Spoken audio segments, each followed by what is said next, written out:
It's wonderful to see the Montreal Zen community coming back together online, but also physically as well. Today, I've been asked to speak briefly about concentration and one's own doubt or koa. Recently, I have spoken about the importance of practice being constant and complete. I trust this has become clear. You have confirmed it through your own practice. It is not just something that we go into and out of. It must be the way that we are. And it must come to include everything. This may still sound a bit abstract, so let me speak about it in terms of our actual practice of concentration, attention, or focus, and how this is connected with one's own doubt, one's own koa. First of all, Zen concentration is not ordinary concentration. That is, turning our attention from one thing to another, not thinking about our wandering thoughts anymore, but now focusing on a koan that our teacher has given us, or focusing on our breath, focusing on the sitting itself. This is not Zen concentration. It can be helpful as a process to bring us back to the present moment, to bring our scattered mind into one. But the fundamental point is that Zen concentration is not that kind of concentration. It is a concentration which comes from the ground itself, the ground that we walk on. If we look at ordinary attention, it's kind of like a spotlight or a flashlight illuminating something in our experience. Zen concentration is the sun rising. Everything is illuminated.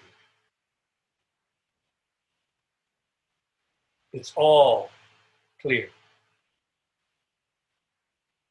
So in our everyday life, we can apply ourselves and focus on something, of course. But the underlying concentration is not that. You must recognize what the real focus, concentration is. It is prior to this little light that shines on something.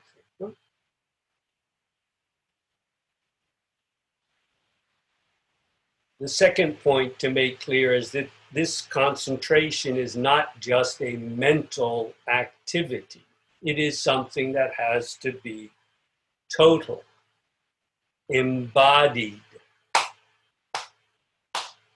Of course, in the body, but that body does not end with your head and your toes. It's got to be total and complete.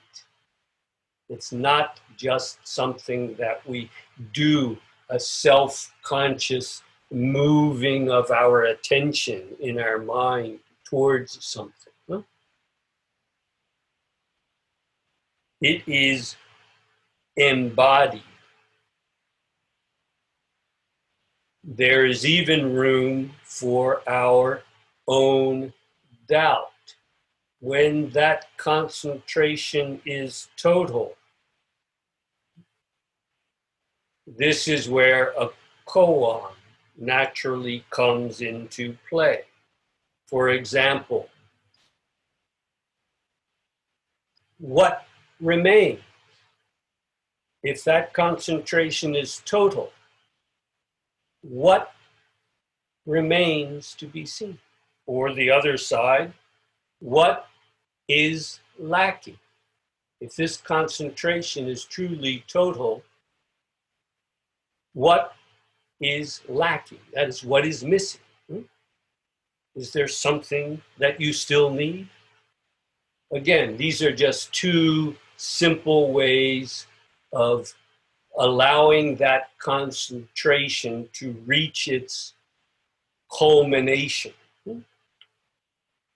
In the middle of that total concentration, that concentration asks into the source of itself, what remains? Or just as well, what is lacking? Or who is this? Who is at the bottom of this? There are many ways to deal with it, but I would not use questions like why or even how, because these kinds of questions tend to lead us back up into our head, cogitating, thinking about it. Why? Well, my parents and then their parents, it's endless. You're actually scattering the mind rather than bringing it all together. So rather than saying why or even how, who or what is more helpful, you see, in digging right into the totality and the depth of that concentration. It is the ground inquiring into itself, the source itself, not going out into why is this, how is that. You see the difference, I trust, huh? Rather than scattering, the concentration itself becomes total, concrete, not in the least abstract, not in the least. Compared with this concentration, the concentration of our ordinary lives is abstract. It still has a conceptual smell to it. When you really open up to this concentration, you come to realize, yes, you need discipline, you need patience to return the mind again and again. But the point is, eventually it becomes clear. It is not some state that you create. It is found to always already be here as the ground. You cannot really step out of it, although your mind may be lost in wandering thought. But once you really settle into this concentration, you realize it is not just some state that you have manipulated or perfected. It is, in a sense, really coming home to what is always already here. But you must confirm this for yourself. There's no need to manipulate your mind in artificial ways.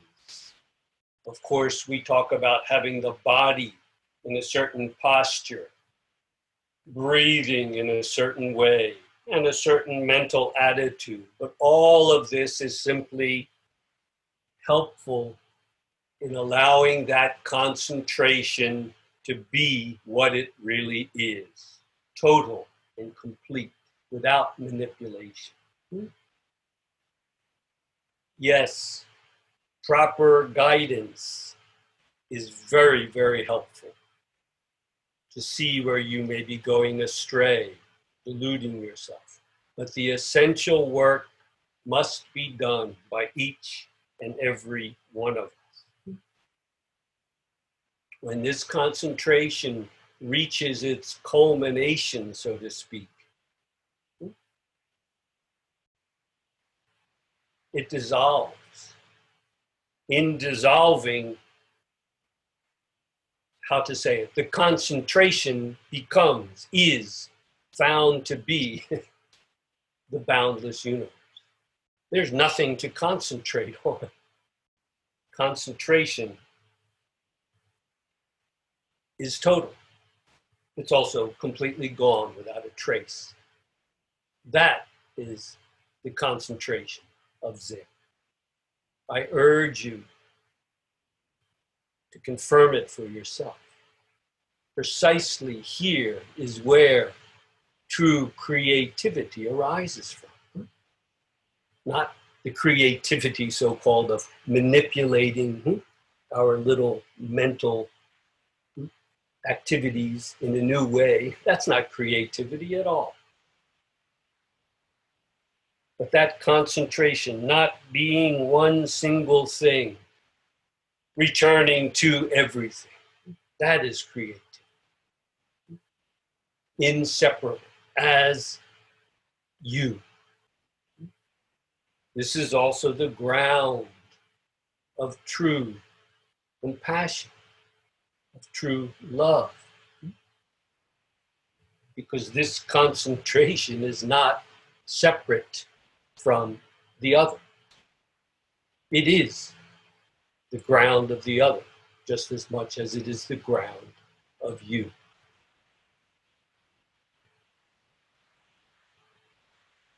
Please confirm this for yourself in your own experience. Pardon me for breaking the silence. Thank you all for listening so intently.